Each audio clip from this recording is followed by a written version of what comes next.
Ce témoignage, c'est un témoignage qui est ma personne, ma vie. C'est par ce témoignage que j'ai connu le Seigneur. Aujourd'hui, je le sais. D'accord.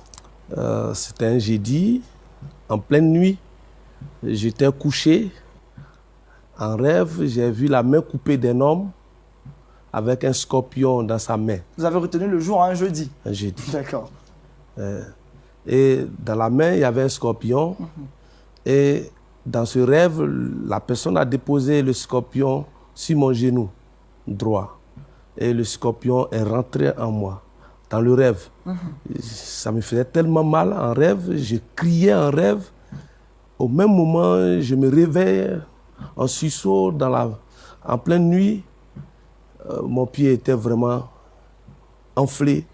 Le pied droit était enflé. Déjà, de la hanche jusqu'à la plante des pieds, était totalement enflé. Je criais. Et mon père est sorti. Il a dit, il y a quoi? J'ai dit, j'ai vu un scorpion en rêve. On a cherché le scorpion partout dans la maison. On n'a pas trouvé le scorpion. Mais je pleurais, je criais. Tout le monde était vraiment dérangé. Jusqu'au petit matin, vraiment, j'étais paralysé. Je ne pouvais plus marcher. Et il y avait un monsieur dans la cour de mon père, à Yopougon-Jesco. Ce monsieur qui louait une maison a dit à mon père d'aller à Niamey voir un grand guérisseur qui Votre était... père n'était pas chrétien comme vous? Non, personne n'était chrétien. Et nous sommes partis très tôt à Niamey.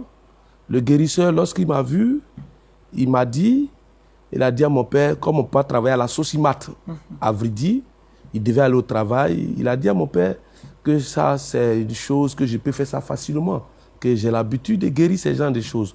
Donne-moi 15 000 francs et va au travail, ne t'inquiète même pas, car je vais résoudre ce problème.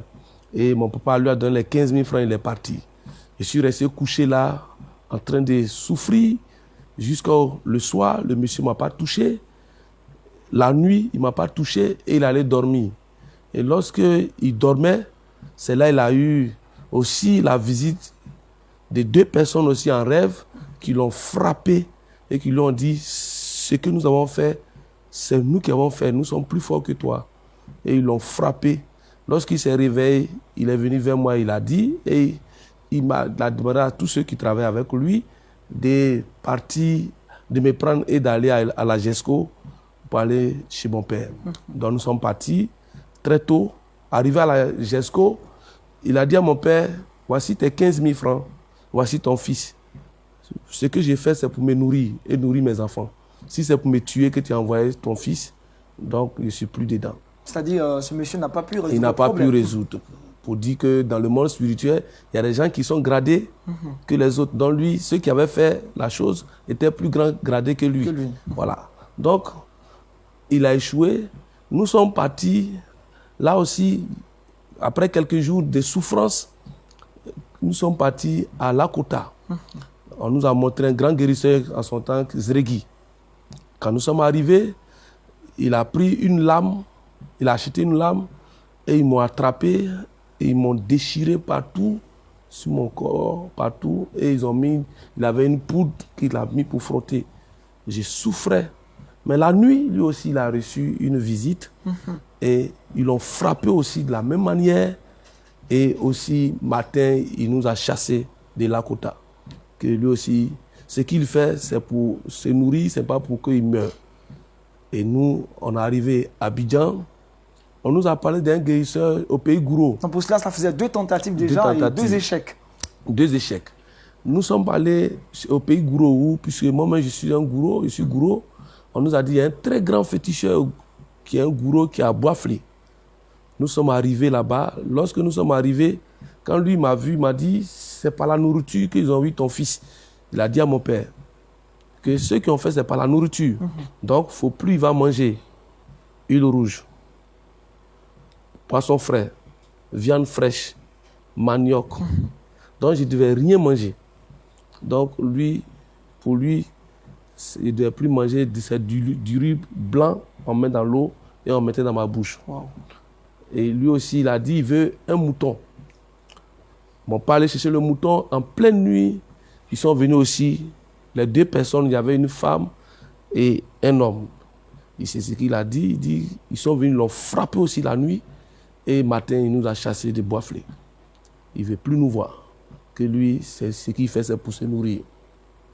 Dès là, on nous a dit qu'il y a quelqu'un à Korogo. 3 tentatives, 3 échecs. 3 échecs. On est arrivé à Korogo, on en allait voir quelqu'un, un marabout, il a écrit de la droite vers la gauche.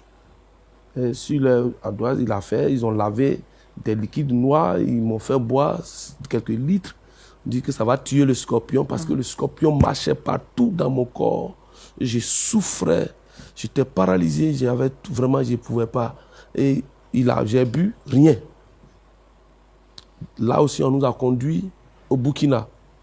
Donc on est parti de Anyama, après Gagnoa, on s'est retrouvé à Boisflé, après à Korogo, on part au Burkina maintenant. Au Burkina. On me brûle. Et là, ils m'ont fait brûler, ils m'ont mis des trucs ici pour me brûler. Ils m'ont brûlé par là, des choses pour pouvoir tuer le scorpion. Ils n'ont pas pu. Et on a continué au Sénégal. Sénégal. Arrivé là-bas, il y avait des marabouts. Ils m'ont lavé, ils ont tout fait pour enlever le scorpion. Ils ont fait, j'ai bu des choses, rien. La chose s'empirait et on ne pouvait rien. Nous sommes rentrés sur Abidjan. Abidjan, on nous a dit, on est parti au CHU de Trècheville. Ils m'ont fait faire des radios et la radio ne montrait rien. Mais là, j'étais comme quelqu'un qui avait éléphantiasie. Tout mon corps, j'étais tout enflé. Et là, le docteur a prescrit des éthers pour quand on fait l'opération, voilà, pour laver la plaie. Ils ont fait un carton et puis des cotons, des bandes. Et ils m'ont envoyé au bloc. Ils ont versé éthers là partout sur moi. Ils ont mis du coton pour pouvoir m'attacher avec les bandes, pour pouvoir diminuer l'enflux partout. Mais au contraire, ça se coupait parce que je m'enflais plus. La situation s'empirait.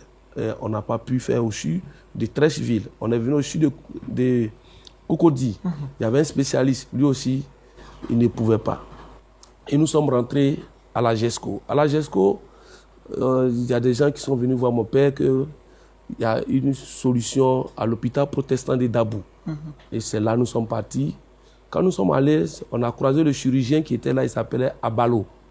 Le chirurgien, quand il m'a vu, directement, il m'a envoyé au bloc. Et il m'a déchiré là. Les images apparaissent déjà à l'écran pour ceux qui nous suivent. Voilà, donc déjà, il y a un trou ici déjà dans mon pied. Il m'a déchiré là, il m'a déchiré en bas. Et la chair était là, comme ça. Toute ouverte. Toute ouverte. Il n'y a pas de pu, il n'y a rien. Et quand tu regardes, tu vois mon os tout dedans. Et j'ai fait quelques jours hospitalisé. La plaie, on ne peut pas coudre. Et puis, mon pied a commencé à pourrir. Là, une autre paire de manches commençait pour moi. C'était encore plus difficile. Et j'ai fait quelques mois à l'hôpital. L'hôpital, on lave la plaie, on fait tout, ça n'allait pas. Et j'ai commencé à pourrir. Et l'hôpital m'a rejeté. On nous a dit de rentrer. Quand nous sommes arrivés à la GESCO, la même nuit que nous sommes rentrés, j'ai reçu la visite de 3 personnes en pleine nuit, des gens, des nez qui avaient des cordes sur les reins, avec des morceaux de pagne, là. Et il y avait un qui avait que des bœufs, l'autre, il avait un tambour, et l'autre, lui, il dansait. Un chantait, l'autre tapait, et puis l'autre dansait. Ils ont dansé sur moi toute la nuit. J'ai crié toute la nuit. Au petit matin, mon papa ne pouvait pas aller au travail. Il m'a repris, on est parti à Dabou, on a fait la radio. Mes os étaient cassés partout, comme j'ai fait accident avec un grenier. S'empirait. Voilà, donc ils m'ont plâtré jusqu'à tout le corps. Ils ont laissé une petite place pour uriner. Donc j'étais dans le plâtre et puis ils ont fait des fenêtres parce que mes os tombaient maintenant. Chaque 3 mois, on enlève on voit le plâtre. Les os ne se soudaient pas et vraiment, le docteur était déboussolé. Il a décidé, il dit, je ne peux plus vivre. Et ils ont décidé que j'ai pu être déclaré. Voilà, donc ils vont, comme à l'hôpital, bon, on avance la mort, on pique. Et il a dit à mon papa était d'accord parce qu'il était fatigué. Après 5 ans, il était fatigué. Tous ceux qui habitaient dans la cour de mon père ont déménagé. Tout le monde est parti. La chair humaine, l'homme pourri, Il y avait une cabane que mon père a fait dans la cour. C'est là-bas, j'étais là avec les grosses mouches. J'étais la seule. Vraiment, ma main était déjà morte. Elle a marché sur quelque chose à la sortie de la maison. Et une fraîcheur rentre dans son corps. Son corps s'est enflé. Et puis bon, elle est morte comme ça. Et à mon tour, c'était ça. Je souffrais des grosses mouches sur moi partout. Et pour donner même la nourriture, on poussait ma nourriture avec un bois. Avant que la nourriture arrivait, il y avait du sable dedans, tout ça. Et ma marade, elle était fatiguée. Elle ne pouvait pas vivre. Elle a pris ses enfants pour aller ailleurs. Et j'étais là. C'était difficile. Et le docteur a appelé mon père. Et voici la date qu'on va faire ce qu'on a décidé. Et mon père est parti. Il a dit qu'il avait beaucoup d'interventions, qu'on remet ça la semaine prochaine. Et mon père est venu dire, la semaine prochaine, lundi, on va partir à l'hôpital. Le lundi, mon père est allé voir le docteur et ils ont décidé. Mon père était trop fatigué. Après 5 ans, avec toute sa fortune, il s'est voyagé par-ci avec moi. Et il était fatigué et il a accepté. Et le rendez-vous a été fixé pour le lundi qui devait venir. Mardi, j'étais dans mon coin, dans la cabane, avec ces visiteurs, les mouches. Je souffrais parce que mes os tombaient quand tu appuies dans la corde, ça descendait. Même les os, j'ai eu à prendre des os, nettoyer pour rendre témoin. Bon, les souris ont mangé. Voilà, c'était difficile. Et vers 16h mardi, il y a une jeune sœur de 17 ans qui est rentrée. Et quand elle est rentrée, le fait de rentrer et revenir vers moi, ça m'a réjoui le cœur. Parce qu'il y a longtemps, personne ne s'approchait de moi. Elle est venue, ça m'a fait du bien. Ses larmes coulaient, puis elle m'a regardé. Elle dit, je vais te parler de quelqu'un. Pour moi, elle n'a pas pu boucher ses narines avec l'odeur de la chair humaine pourrie. Mais vraiment, elle n'a pas pu boucher ses narines. Je l'ai regardé, mais elle, c'est qui ça? Est-ce que c'est un homme? Et elle m'a dit, je vais te parler de quelqu'un. Si tu acceptes, certainement peut-être tu vas mourir, mais la personne va essuyer tes larmes. Mais j'ai regardé, j'ai dit, c'est qui ça? Elle m'a dit, Jésus-Christ de Nazareth. Pasteur, attendez. Alléluia!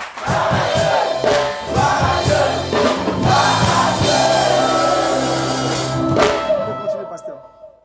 Et quand elle m'a dit ça, ça m'a touché. Quelqu'un qui m'aime et qui veut essuyer mes larmes. Parce que j'ai souffert, avec 5 ans, on cherche la solution, on n'en trouve pas.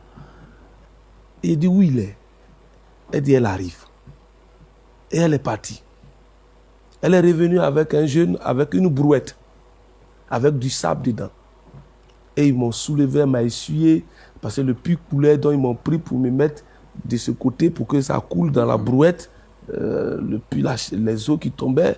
Et elle m'a pris, elle a roulé la brouette. Et puis on est parti dans une église. Elle a appelé le pasteur, qui est maintenant aux États-Unis, le pasteur Kofi. Et il a prié. Quand ils ont prié, j'ai vomi des choses noirâtres. Vraiment, c'était... Eux-mêmes, ils étaient étonnés. Et après, ils m'ont remis dans la brouette. Elle est venue avec moi. Elle a chauffé de l'eau. Elle a essuyé mon visage. Fait la nourriture, me donner. Elle est partie. Elle dit, on a demain. Le lendemain, elle est revenue aussi. Elle a fait la même chose jusqu'au samedi. Et dimanche, elle est venue me chercher avec ça, la brouette et le sable dedans. Donc, j'ai fait mon premier culte dans une église, dans une brouette. Et elle est venue avec la brouette, ils ont mis ça devant, la brouette. Et les gens étaient là, l'odeur tellement de la chair pourrie, les gens sortaient de la salle, d'autres venaient voir le pasteur, mais on a qu'à le mettre au dehors, ou bien on prie pour lui, puis on l'envoie. Mais pourquoi il est là? Il y a les mouches dans la salle. Et le pasteur dit, laissez. Ils ont commencé à prier. Arrivé un moment, j'entendais des bruits comme à la plage, des vagues. Bouh, bouh. Mais je mets ma main au bord de la brouette pour voir qui fait ça. Et j'entends une voix. Je suis l'Éternel, le Dieu d'Israël. Je te guéris que tu sois. Je te guéris aujourd'hui pour que tu sois un instrument entre mes mains. C'était tellement fort, ça descendait dans mon cœur. J'ai mis ma main pour regarder qui m'a parlé. Je n'ai vu personne. Le pasteur avait la tête baissée. Les chrétiens avec tous la tête baissée. Ils priaient. Mais je ne sais pas qui m'a parlé. Et puis, je suis resté là. À la fin, comme il y avait l'odeur, même pour prier, pour moi, c'était difficile. Le pasteur est venu. Les autres même avaient peur. Il m'a imposé les mains. Et puis, bon, et ils m'ont fait sortir de la salle. La sœur m'a envoyé. Mais ce qu'elle m'a dit, elle dit, sa maman dit, ses parents disent qu'il ne faut plus avoir s'approcher de moi. Que je suis déjà mort. Je ne peux pas vivre. Un homme comme ça ne peut pas vivre. Que ne faut plus avoir s'approcher. Et quand elle me disait ça, elle pleurait, ses larmes coulaient. Je lui ai dit merci pour tout ce que tu as fait pour moi. Et elle m'a accompagné dans ma cabane. À 16h, mon papa est venu avec ses enfants. Ils sont quittés du dehors, ils sont venus au bon milieu de la cour. Ils nous ont mis des chaises. Et mon papa a dit à mon petit frère de m'appeler. Comme j'avais des béquilles, mais que je ne pouvais jamais utiliser. J'ai commencé à ramper comme un serpent. Et je suis venu coucher sur mon ventre. Mon papa prend la parole. Il dit, voici, tu es mon premier fils. J'ai mis toute ma fortune. Ça fait plus de 5 ans. Tu souffres, je ne sais pas où cette maladie est venue. Mais demain, tu vas aller à l'hôpital. Je ne pourrai pas t'accompagner. Et il a pris un billet de 10 000 francs. Il a mis ça entre mes dents. Ceux qui pouvaient pleurer, pleuraient. D'autres riaient parce que l'odeur ne va plus être là. Et j'ai commencé à ramper pour repartir dans ma cabane. Et lorsque je partais, je suis arrivé sur la natte, dans la cabane, et j'ai voulu tourner. Parce que sur mon ventre, j'étais tellement fatigué, je voulais tourner. Et lorsque je voulais tourner, j'ai regardé, je n'ai plus vu la toiture. La toiture, c'était quoi? C'était du carton et sachet noir là-dessus. Et je n'ai plus vu ça. J'ai vu le ciel dans la maison. À 16h, le ciel. Et dans le ciel, il y avait une chaise royale, comme les Louis XIV, qui était suspendue. En or, qui scintillait. Mais il y avait le feu en bas. Le feu qui était là aussi était tellement beau à voir. J'ai oublié ma douleur et j'ai mis mes 2 coudes là et j'ai regardé. Et dans la chaise, il y avait vraiment le feu. Le feu qui était différent du feu qui était autour. Et le feu qui était là m'a attiré. J'étais en train de regarder, le feu a commencé à bouger. Et j'entends la même voix du matin. Bouh! Je suis l'Éternel, le Dieu d'Israël, qui te guérit aujourd'hui. Tu seras un instrument entre mes mains. Et la boule de feu qui est dans la chaise a commencé à prendre une vitesse. À une vitesse, et ça a accéléré et puis ça a quitté la chaise. Ça a commencé à venir. J'ai regardé la boule du ciel jusqu'à venir dans la cabane. Tomber sur moi. Rentrer dans mon corps. Commencer à brûler parce que l'opération, on ne pouvait pas, la chair était pourrie, on ne pouvait pas coudre. Donc, c'était là, dans l'opération, le feu a brûlé. Donc, quand tu vois mon pied, c'est comme ça. Ça a brûlé tout ça. Comme ça, j'ai crié, ça rentrait. C'était vraiment un moment difficile parce que le feu là rentrait, brûlait partout. Même le genou ici, je n'ai pas les deux. Ici, il y a, voilà, ici, il y a, mais ici, il n'y en a pas. Ça n'existe pas. C'est comme ça.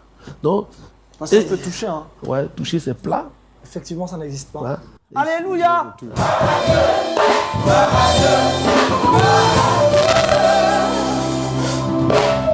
Et quand la douleur a cessé net, je me suis endormi à 16h jusqu'à 4h du matin. Personne n'a fermé. Il y avait un contreplaqué qu'on mettait devant. Personne n'a fermé. C'est passé pour ne pas que les chiens pouvaient venir manger. Parce que j'étais pourri carrément. Et personne n'a fermé. À 4h du matin, je me réveille. Et quelqu'un m'a tapé. Mon fils, aujourd'hui, c'est le jour de ta victoire. Alléluia. Je me réveille. Je ne vois personne. Il n'y avait pas d'habits à porter. Parce que tout le pied était dans le plâtre. il y avait des fenêtres, des lieux qu'ils ont déchirés pour que les puits tombent, descendent. Et puis le plâtre était jusqu'à mon cou partout. Donc j'avais seulement une petite culotte que je devais porter. J'étais sur moi déjà.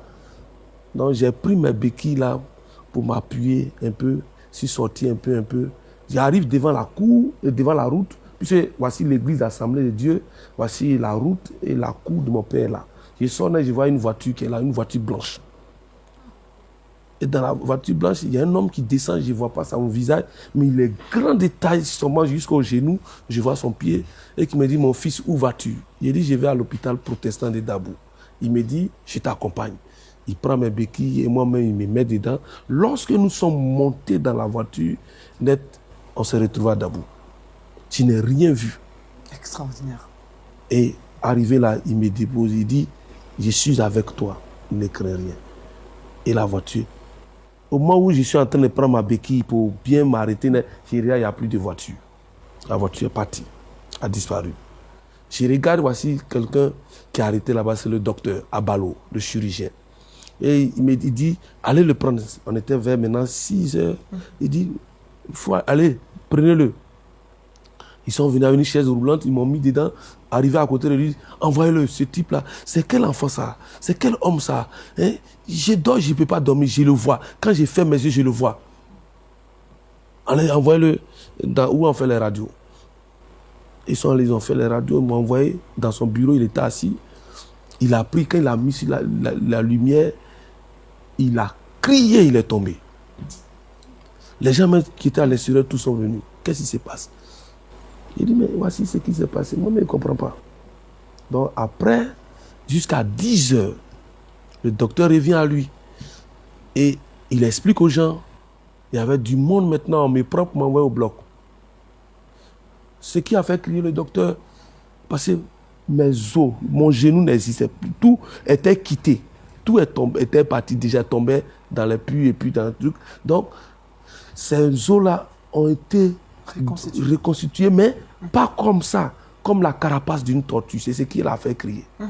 Donc c'est comme ça que je suis composé, comme la carapace d'une tortue. Donc Dieu a repris les mêmes os qui sont tombés et il a remis à sa place et il a soudé autour, comme ça. Donc c'est ce qui a fait crier le docteur. Il n'a pas compris, il ne peut pas comprendre. La science ne peut pas contre ça. La science ne peut pas. Donc il est tombé. Donc quand il est allé, il a pris lui-même les cisailles là pour enlever le plâtre sur moi.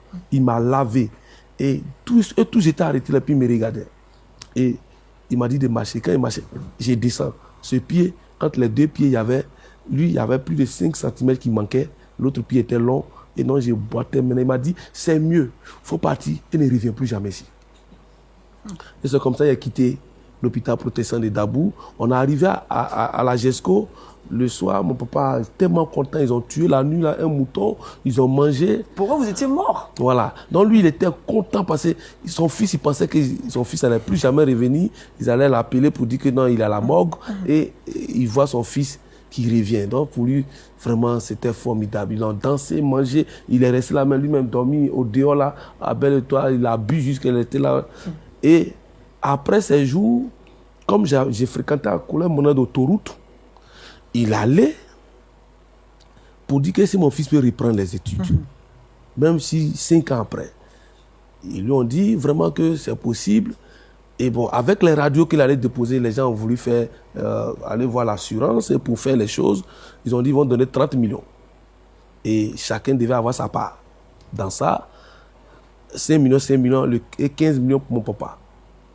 Les papiers qu'on devait signer, c'était au plateau. C'est là que se trouvait l'expert qui devait signer. Et quand on arrivait, j'avais ma béquille. Donc je boitais, j'étais là, j'avais 5 cm, donc je descends. Voilà. Et dans l'ascenseur, j'entends une voix. Je suis le Dieu qui ne partage pas sa gloire avec une tierce personne. Si tu signes ce papier, je t'ai guéri, mais tu resteras infirme toute ta vie. Mais aujourd'hui, si tu obéis, tu ne signes pas. Je vais allonger ton pied aujourd'hui même. Mais c'était difficile. C'est un Dieu que je venais de connaître. C'est vrai, c'était extraordinaire. Mais mon papa a souffert et arrêté de ne pas signer ce papier pour qu'il puisse avoir l'argent un peu, toutes ses dépenses. C'était difficile. J'avais décidé de signer. On est arrivé, j'ai déposé ma béquille, ils m'ont fait asseoir, lui il était assis, l'expert a mis les papiers, mais pour prendre le stylo pour signer, je ne pouvais pas. Dans la salle, le feu a envahi toute la salle. Ça me brûlait ma main, je ne pouvais pas, je me torturais. Je vais attraper le stylo, je ne pouvais pas, je souffrais jusqu'à... Mais je ne pouvais pas, j'ai regardé ma béquille, j'ai regardé le visage non pas, j'ai poussé mon pied, j'ai mis dans le creux de la béquille, j'ai envoyé ça. Quand j'ai attrapé, non, je suis sorti de la salle. L'esprit dit, mais où il va? Mon père dit, mais quand lui s'est réveillé, mais Gaïgokin. Oh, mais c'est déjà sorti de la salle. Parce que le feu qui était là était trop grand. Et quand je suis allé à côté de l'ascenseur, j'ai appuyé 0 et ça s'ouvre et je rentre. J'étais abaissé, j'étais là fatigué. Je respirais et je sens la main d'une personne qui est en train de me toucher. Une main c'était tellement formidable, je ne sais pas comment expliquer cela. Ça me touchait jusqu'au pied et la béquille quitte en bas de mes épaules et puis ça tombe. Je voyais que Dieu a allongé mes 5 cm comme il a fait. Voilà. Alléluia!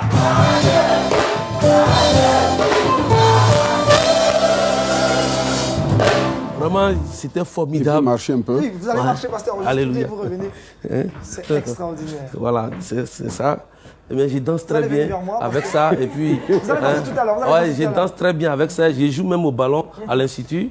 Voilà, j'étais celui qui marquait les buts pour ma promotion. Alléluia. Voilà, donc c'est ça. Donc, ce que Dieu a fait Gloire à est Jésus-Christ. d'une manière Avant de revenir extraordinaire. avec vous également.